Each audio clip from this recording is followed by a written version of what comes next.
Hey guys, it's Molly here. Welcome.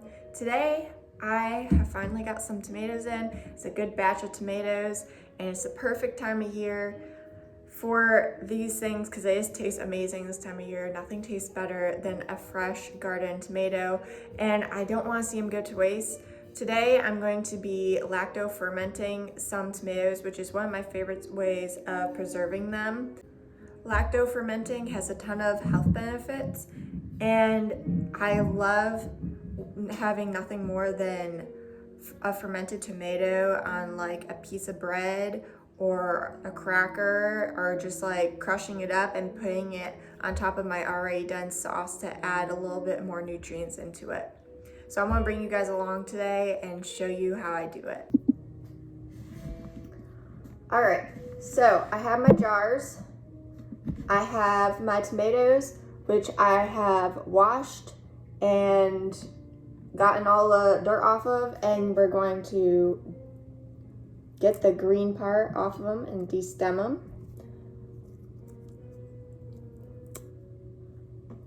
And this one's already done, but I'm actually going to use this as a slicer because I don't know if it would fit in my jar. All right, other things to have are canning salt or some sort of non-iodized salt. Because if you have iodine in your salt, it'll kill the bacteria that would lacto-ferment your tomatoes.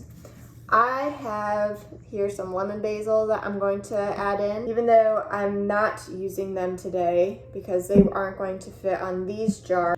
It is also very beneficial to have something like a lacto-fermenting lid. These are specifically made for fermentation so that you can get them off, and when the gas that occurs during the lacto-fermentation process, it doesn't make it so that you can't get your lid off. So these are very helpful.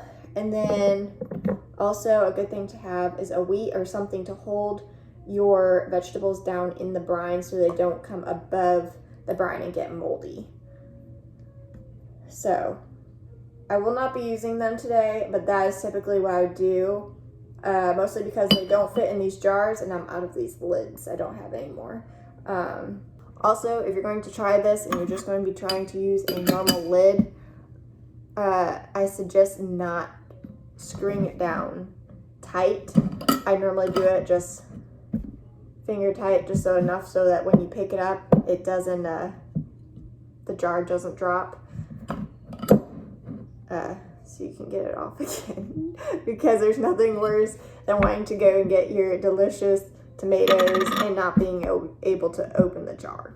Typically for these guys, I do 3 tablespoons of non-iodized salt for every jar of water, every jar of tomatoes that I do. So I'm gonna use my pickling salt. I'm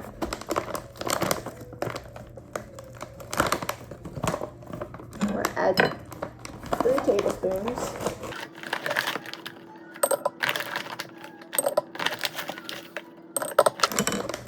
Another good way of doing this is to sometimes make the brine before you add it into the jars. I do it this way because I tend to make a mess, and when I make the brine, I spill it everywhere. So I like to add the salt and then add the water on top of it and then incorporate it all. So I'm going to add a little bit of water to this to get the brine started and dissolve the salt. And it does help to use hot, not hot water, but warm water to help this dissolve. It's also important to use non-chlorinated water for this because your tap water has the chemicals in it that, like the salt, if it has iodine in it, it can inhibit the growth of that healthy bacteria that occurs in a lacto-ferment.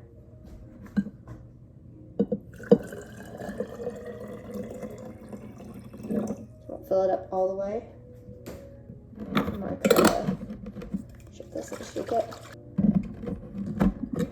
So now I'm going to squeeze our tomatoes in.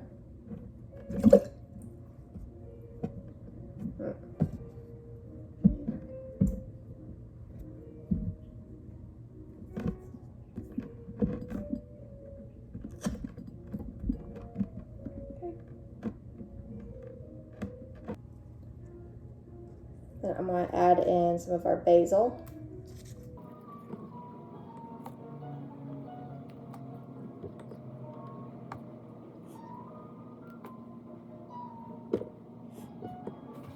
Another really good thing to add into this is you can do any herbs. You can do thyme, oregano, any fresh herbs, and also garlic is also really good lacto-fermented.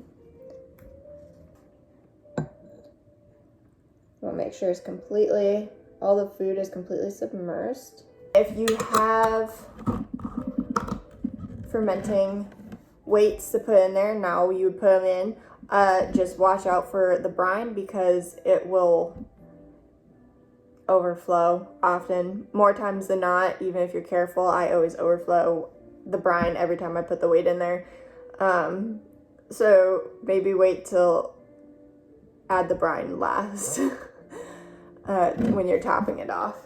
Then you can do this every couple days to make sure everything's perfectly submerged, and that is one of my favorite ways to preserve my tomatoes. So you'll normally want to leave these on the counter for about 3 weeks and then taste them, and it'll have a different saltier taste than a normal tomato would, but that is the lacto-ferment that you're tasting, and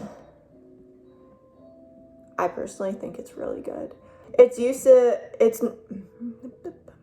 normal to see the tomatoes shrivel a little bit during that process, and after the 3 weeks is up and they are as fermented as you like, you can put them in a cool, dark place or the refrigerator. Thank you guys for coming with me on this journey today. I hope you try these lacto-fermented tomatoes, and if you do, let me know and tell me what you think. Until next time, keep growing. Bye.